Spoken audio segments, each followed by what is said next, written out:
بسم اللہ الرحمن الرحیم۔ تاریخ انسانی کا سب سے عظیم الشان واقعہ ہے آفتاب رسالت کا طلوع ہونا۔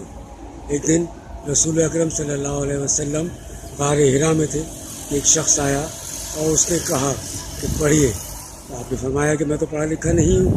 تو اس نے آپ کو بہت زور سے بھینچا اپنے سینے سے اور پھر کہا پڑھیے۔ پھر آپ نے یہی جواب دیا۔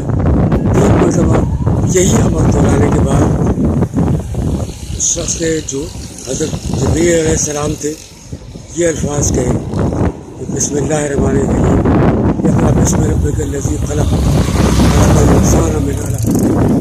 پہلی وہی نازل ہو چکی ہے۔ حضور اکرم صلی اللہ علیہ وسلم نبوت اور رسالت کے عظیم مرتبے پر مبعوث ہو چکے تھے۔ اس واقعے سے حضور اکرم صلی اللہ علیہ وسلم کی عجیب حالت ہو گئی۔ گھر تشریف لائے تو زوجہ محترمہ حضرت خدیجہ الکبریٰ رضی اللہ عنہا سے کہا کہ مجھے کمبل اڑا دو، مجھے کمبل اڑا دو۔ جب حالت کچھ بہتر ہوئی تو ان کو پوری کیفیت سنائی تو انہوں نے جو الفاظ کہے وہ تاریخ کا حصہ بن گئے۔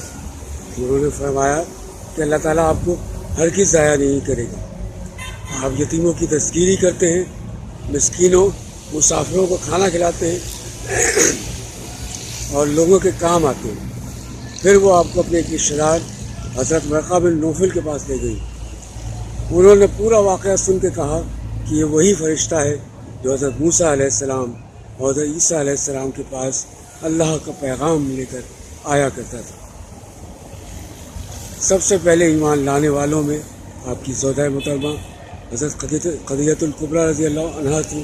اس کے بعد حضرت ابوبکر صدیق رضی اللہ عنہ، حضرت علی رضی اللہ عنہ اور حضور اکرم صلی اللہ علیہ وسلم کے آزاد کردہ غلام حضرت زید بن حارث رضی اللہ عنہ۔